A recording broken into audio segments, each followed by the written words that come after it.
എന്നെ ഇതിലേക്ക് കൊണ്ടുവന്ന എൻ്റെ മോളാണ്. മോളൊരു അസുഖം മാറിയത് കാരണമാണ് ഇതിലേക്ക് വന്നത്.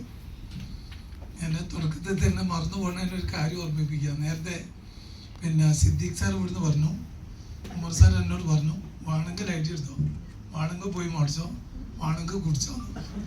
ഇത് ലീഡേഴ്സിന്റെ സ്വഭാവമല്ല കേട്ടോ. പക്ഷെ അദ്ദേഹത്തോട് അങ്ങനെ പറഞ്ഞാൽ മതിയാവും. കാരണം എന്താണെന്നറിയോ, എവിടെ തുണ കണ്ടെത്തിയിട്ട് എവിടെ ഉണ്ടോ ഒരു ദ്വാരം അത് മാന്തി വെറുന്നാക്കി പഴുപ്പിച്ച് നാശാക്കിയിട്ട് അത് ചാനലിൽ കൊടുക്കല മൂപ്പര പണി. ഞാൻ മൂപ്പരോടെ ദൂരത്തിന് വരികയാണോ ആ സ്വല്ല വേണ്ട, ആ കച്ചവടം വേണ്ട. പണ്ട് എന്റെ നാട്ടിലൊരു ചെറിയ കച്ചവടം ചെയ്യും, കടല കച്ചവടം. അപ്പൊ ഒരു മാഷ കണ്ടായിരുന്നു എന്ത് ചെയ്ത് ചെറിയ വീട്ടിലേക്ക് ഓടിക്കാൻ. അപ്പൊ ഞാൻ ചോദിച്ചു, എന്താണെങ്കിൽ മാഷ കണ്ടിട്ട് വീട്ടിലേക്ക് ഓടിയത്? കച്ചവടം ഒരു രൂപയുടെ കച്ചവടം നടക്കൂലേ മർക്കായി, കച്ചവടക്ക് വേണ്ട. കാരണം ആ എന്നോട് അധികം മണി ചോദിക്കും, ഒരു മണി അധികം ചോദിച്ചാൽ കൊടുക്കേണ്ടി വരും. അപ്പൊ ആ കച്ചവടം വേണ്ടെന്നുള്ളവർക്ക് സിദ്ദീഖ് സാറോട് ആ കച്ചവടം വേണ്ട എന്ന് പറഞ്ഞ് മാറി നിന്ന് മറിഞ്ഞു നിന്ന് പോണടുത്ത് നിന്നാണ് അപ്രതീക്ഷിതമായിട്ട് ഇല്ലേ മുന്നിലെത്തിപ്പെട്ടത്. അപ്പൊ എന്നോട് ചോദിച്ചാൽ എന്തല്ല സുഖല്ല കാര്യങ്ങൾ ചോദിച്ചാലോ. അപ്പൊ എന്നോട് ചോദിച്ചാൽ ഗ്യാസിന് വല്ല ഞാൻ പറഞ്ഞിട്ട് പുരയിൽ കയറി. അവിടുന്ന് ഞാൻ ഒന്നും പറഞ്ഞില്ല, കാരണം അതൊക്കെ മൂപ്പർ റെക്കോർഡ് ചെയ്യും. മൂപ്പര് സംസാരിക്കുന്നതും മൂപ്പരോട് ഒന്ന് അനങ്ങിയപ്പോ ഇതൊക്കെ റെക്കോർഡ് ചെയ്യുന്നുണ്ടാവും. അതാ മൂപ്പരെ അടുത്ത് എന്തൊരു രേഖ ഉണ്ടാവും, തെളിവുണ്ടാവും. മാധ്യമ പ്രവർത്തകന്മാരെ അങ്ങനെ ആയിരിക്കും. അപ്പൊ അത് പേടിച്ചിട്ടാണ് ഉണ്ടായിരുന്നത്. അങ്ങനെ എന്ത് ചെയ്തു, ഇതിനെ പറ്റി മനസ്സിലാക്കി 10 കൊല്ലം നോമ്പ് നോൽക്കാത്ത ഒരു മനുഷ്യന് നമ്മളെ ലിബേഗയെ കുറിച്ച് നോമ്പ് പറ്റുന്ന എന്താ അതിന്റെ അവസ്ഥ? ആ നോമ്പ് നോറ്റ കാലം കൊണ്ടാണ് ഇന്ന് ഈ ബിസിനസ്സിലേക്ക് വന്ന് പഠിച്ചു. ഞാൻ ഈ വഴി കാണിച്ചു കൊടുത്തത് മാത്രം. പക്ഷെ അദ്ദേഹം മനസ്സിലാക്കി പഠിച്ചു. ഇതിൽ പല വിഭാഗം വരും, മാധ്യമ പ്രവർത്തകന്മാർ വരും. അതുപോലെ എൻ്റെ ടീമിൽ ഇവിടുത്തെ എന്നിട്ട് ഒരാള്, അയാൾക്ക് പൈസന്റെ ആവശ്യമൊന്നുമില്ല, അയാൾ പാവങ്ങളെ രക്ഷപ്പെടുത്തണം. അപ്പൊ അയാളെ ചിന്ത എന്താണ്? എന്നോട് ചോദിച്ചത്, മുസ്താദേ ഇതിങ്ങനെ പാവങ്ങൾക്ക് കൊല്ലത്ത് സക്കാത്തീസ കൊടുക്കുന്നവരോ, അത് അന്ന് കച്ചവടം ചെയ്താൽ അന്ന് കൊടുത്താൽ 500,000 കൊടുത്താൽ അതങ്ങ് വീടും തീർന്നു പോകും. ഈ ബിസിനസ് കൊടുത്താൽ ഓൽക്കൊന്നും വരുമാനം കിട്ടുന്ന ബിസിനസ് അല്ലേ ഇത്? നല്ല ഒരാളെ പറ്റിക്കാതെ കബളിപ്പിക്കാത്ത ബിസിനസ് അല്ലേ എന്ന് മൂപ്പർക്ക് ബോധ്യപ്പെടുത്തി കൊടുത്ത് അതിന്റെ പണി ഞാനെടുത്ത് മൂപ്പർക്ക് ബോധ്യപ്പെടുത്തി കൊടുത്ത്. ഇപ്പൊ മൂപ്പർ ചെയ്യുന്ന എന്താ, മൂപ്പർ അക്കൗണ്ടിലേക്ക് വരുമാനം ഒന്നും നോക്കേണ്ട ആവശ്യം മൂപ്പർക്കല്ല, മൂപ്പർ നോക്കാറുമില്ല. പക്ഷേ പാവങ്ങളായ ആളുകളോട് ഇത് പറഞ്ഞ് മനസ്സിലാക്കി കൊടുത്തിട്ട് അവരെ രക്ഷപ്പെടുത്തിയിട്ട് ഒരു സുഖം, അത്രേ ഉള്ളൂ. വേറെ ഒന്നും അല്ല, ഒരു സുഖം. എല്ലാ മൈലൈഫിൽ ഐഡിയ എടുത്ത് അന്ന് മുതൽ ഇന്ന് വരെ ഇവിടെ മീറ്റിങ്ങിന് വരുന്നുണ്ട്. അതുപോലെ തന്നെ വേറൊരു ഉസ്താദ് വന്ന് കണ്ണൂരിൽ നിന്ന് വന്നു, ഇവിടെ വന്നിട്ടുണ്ട്. കണ്ണൂരിൽ നിന്ന് ഇവിടെ വരാൻ കാരണം എന്താ, ഇതിനെ മനസ്സിലാക്കിയിട്ടാണ്. അപ്പൊ ചുരുക്കി പറഞ്ഞാൽ പല കോലം പല സൈസ്. കഴിഞ്ഞ പ്രാവശ്യം എന്റെ ടീമിൽ തന്നെ ആളെ പേര് ഞാൻ പറയില്ല, ഒരു സ്ഥാനാർത്ഥിയായി മത്സരിച്ച ഒരു ആള്, ഒരു വാർഡ് മെമ്പർ, അവര് നമ്മള് മൈലൈഫിലേക്ക് വന്ന് കഴിഞ്ഞ തവണ നിർബന്ധമായിട്ട് അവരെ പിന്നാലെ നിങ്ങൾ ഒന്ന് മത്സരിക്കണമെന്ന് പറഞ്ഞു. ആ കച്ചവടം വേണ്ടാന്ന് പറഞ്ഞിട്ട് കഴിഞ്ഞാല്. കാരണം എന്താ, മൈലൈഫിലാണ് ഞാൻ എത്തിപ്പെട്ടത്. ഇനി എനിക്ക് രാഷ്ട്രീയവും വേണ്ട, മത്സരവും വേണ്ട, ബാക്കിയുള്ള ഒന്നും വേണ്ട, എനിക്ക് എന്റെ അക്കൗണ്ടിലേക്ക് വരുമാനം വരണമെങ്കിൽ ഞാൻ അധ്വാനിക്കണം എന്ന് ബോധ്യപ്പെട്ടു. ഇങ്ങനെ വ്യത്യസ്ത ആളുകൾ വരും. പക്ഷെ നമ്മളിത് പറഞ്ഞു കൊടുക്കണം, എത്തിച്ചു കൊടുക്കണം.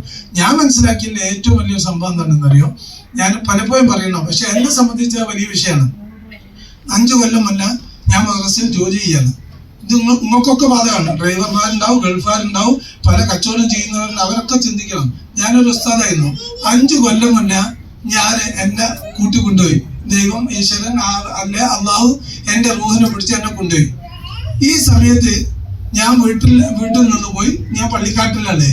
എൻ്റെ വീട്ടിൽ കമ്മിറ്റിക്കാർ വന്നിട്ട് പറയും, എൻ്റെ ഭാര്യനോട് ഉസ്താദ് ഏതായാലും പോയി, അപ്പൊ നിങ്ങള് പള്ളിയിൽ ഇമാമത്തും മദ്രസും ഒക്കെ നിങ്ങൾ നിൽക്കണം, കാരണം മൂപ്പരോട് ഭയങ്കര ഇഷ്ടമായിരുന്നു എന്ന് പറഞ്ഞിട്ട് എന്റെ പെണ്ണുങ്ങൾക്ക് ആ ജോലി കൊടുക്കുവോ?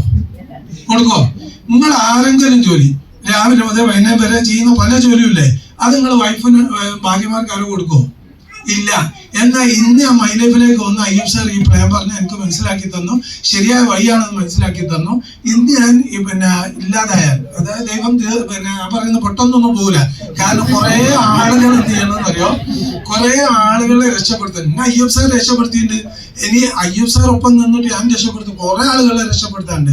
എന്നിട്ടേ പോകും. ഏതായാലും അങ്ങനെ ഒരു അവസരം വരികയാണെങ്കിൽ എന്റെ ഭാര്യന്റെ മുഖത്ത് നോക്കി ടാറ്റ പോട്ടെ, അടുത്ത ബുധനാഴ്ച മോക്ക് നീയും അക്കൗണ്ടിലേക്ക് വരുമാനം വരാണ്ട്, ഞാൻ ഇല്ലെങ്കിലും സാരമില്ല, എന്റെ ഒരു സാന്നിധ്യം ഇല്ലാന്ന് മാത്രമല്ലേ എനിക്ക് മക്കളെ കൈ നീട്ടേണ്ട ഗതികേട് വരില്ല.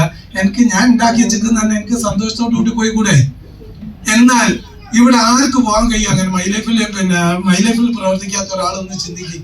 നമ്മളിങ്ങനെ ഹാർഡ് വർക്ക് ചെയ്യുന്നു, പക്ഷെ നമ്മൾ മരണപ്പെടുന്ന സമയത്ത് ഭാര്യന്റെ മുഖത്ത് നോക്കുന്നേരം എന്തായാലും ഉള്ളിൽ സംസാരിക്കാൻ കഴിഞ്ഞില്ലെങ്കിലും ഒരു വിഷമം ഉണ്ടാവില്ല. ഞാനൊന്നും സമ്പാദിച്ചില്ലല്ലോ, ഞാൻ ഇങ്ങനെ കുറെ ഡാഷ് വാച്ചിൽ എന്ന് പറഞ്ഞാൽ നിങ്ങൾക്ക് മനസ്സിലാകുമല്ലോ, ഡാഷ് വാച്ചിൽ വാങ്ങിയെന്നല്ലാതെ എന്റെ മക്കൾക്കോ എന്റെ ഭാര്യക്കോ ഒന്നും സമ്പാദിക്കാൻ എനിക്ക് കഴിഞ്ഞില്ല. എന്നിട്ട് നമ്മൾ അവരെ മുഖത്ത് നോക്കി പോകണേൽ എത്ര മരണവേദനക്ക് എത്ര വേദന ഉണ്ടാവും, ഇത് എത്ര സുഖം ഉണ്ടാവും. ബെഞ്ചസാർ അറിയല്ലോ, ബുധനാഴ്ച ടീം ടീം ഒന്നടിച്ച് അടുത്ത ടീം ടീം അങ്ങനെ അടിച്ചിട്ട് ആ 2:10 ഇങ്ങനെ കണ്ടു മരിക്കാന്നുള്ള സുഖല്ലേ. നമ്മൾ പോയാലെന്താ വളരെ സന്തോഷത്തോടു കൂടി ജീവിച്ചു മരിച്ചൂടെ. അപ്പൊ ഞാൻ പറഞ്ഞു കൊണ്ടുവരുന്നത് എന്താണ്, പല ആളുകളെയും രക്ഷപ്പെടുത്താൻ പറ്റിയ വലിയൊരു ഓപ്പർച്യൂണിറ്റിയാണ് ഇത്. ലീഡേഴ്സ് ഷാരിഫ് സാറും റമീസ് സാറും അയ്യൂബ് സാറൊക്കെ എന്നെ ബോധ്യപ്പെടുത്തി, ഞാനതിന്റെ ടീമിനെ ബോധ്യപ്പെടുത്തുന്നു, നിങ്ങളത് മറ്റുള്ളവരെയും ബോധ്യപ്പെടുത്തി കൊടുത്താൽ മതി. പക്ഷെ ഇതിനൊക്കെ കണ്ട് അയ്യൂബ് സാറൊക്കെ നമ്മൾ നേരത്തെ പറഞ്ഞ എന്താ, കമ്പനി നല്ലതാണ്, പ്ലാൻ നല്ലതാണ്, ലീഡേഴ്സ് നല്ലതാണ്, പ്രൊഡക്റ്റ് നല്ലതാണ്, പക്ഷെ അതെന്ത് നന്നായിട്ട് അതൊക്കെ ഉണ്ടാ വിജയിക്കുന്നതാണ് നമ്മൾ ഇതുവരെ കേട്ടത്. പക്ഷെ കുറെ ദിവസം ഞാൻ യൂട്യൂബ് ചാനൽ കേൾക്കുന്നതിനും ഇതൊന്നും ഉണ്ടായിട്ട് വിജയിക്കൂല എന്ന് ഞാൻ പഠിച്ചു.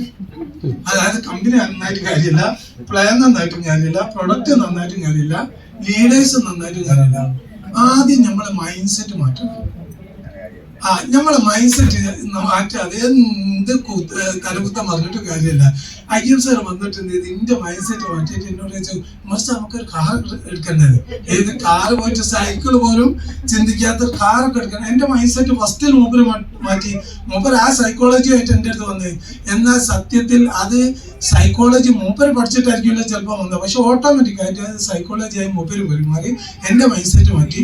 ഇന്ന് ഇവിടെ ഇരിക്കുന്ന ആളുകള് ഇന്നലെ നിങ്ങൾ എങ്ങനെ ആയിരുന്നോ ആ മൈൻഡുമായിട്ട് പോവുകയാണെങ്കിൽ കമ്പനി നന്നായിട്ട് പ്രൊഡക്റ്റ് നന്നായിട്ടൊന്നും ഒരു കാര്യമില്ല. നമ്മളെ മൈൻഡ് സെറ്റ് ചൂടാകുന്നവരാണെങ്കിൽ ചൂടാലും ഒഴിവാക്കുക. അതുപോലെ ദേഷ്യം മറ്റുള്ളവരെ കുറ്റം പറഞ്ഞു നടക്കുന്നവരാണെങ്കിൽ അതൊക്കെ ഒന്ന് ഒഴിവാക്കുക. നാട്ടില് കുറെ വാട്സാപ്പ് ഗ്രൂപ്പ് ഉണ്ട്, രാഷ്ട്രീയ ഗ്രൂപ്പ് ഉണ്ട്, പല സംഘടന ഗ്രൂപ്പ് ഉണ്ട്. അതിലൊക്കെ റിവ്യൂ പറഞ്ഞ് അതിലൊക്കെ നാട്ടിലുള്ള പ്രശ്നങ്ങൾ കൈകാര്യം ചെയ്യുകയാണെങ്കിൽ അതിലൊന്നും നമ്മുടെ അക്കൗണ്ടിലേക്ക് വരുമാനം വരില്ല. അങ്ങനെ ചർച്ച ചെയ്തതുകൊണ്ട് ഒരു കാര്യമില്ല. അപ്പൊ അതുകൊണ്ട് എന്ത് ചെയ്യുക, അതിൽ നിന്നൊക്കെ മാറി ഒരു പുതിയ സിസ്റ്റം, ഒരു പുതിയ ജീവിതം നമ്മൾ മുന്നോട്ട് കൊണ്ടുപോവുകയാണ്. അത് നമ്മൾ തന്നെ ക്രമീകരിക്കണം. ഞാൻ സിസ്റ്റം ക്രമീകരിച്ചു, എന്റെ പണ്ടത്തെ സിസ്റ്റം ഒക്കെ ഒഴിവാക്കിയിട്ട് പുതിയ സിസ്റ്റത്തിലേക്ക് വന്നേരം എനിക്ക് വിജയിക്കാൻ കഴിഞ്ഞു. ആരാണോ മൈൻഡ് സെറ്റ് മാറ്റാൻ കഴിയുന്ന അവർക്കും വിജയിക്കാം എന്ന് മാത്രം പറഞ്ഞുകൊണ്ട് എന്നെ അവസാനിപ്പിക്കുന്നു. ജീവിതം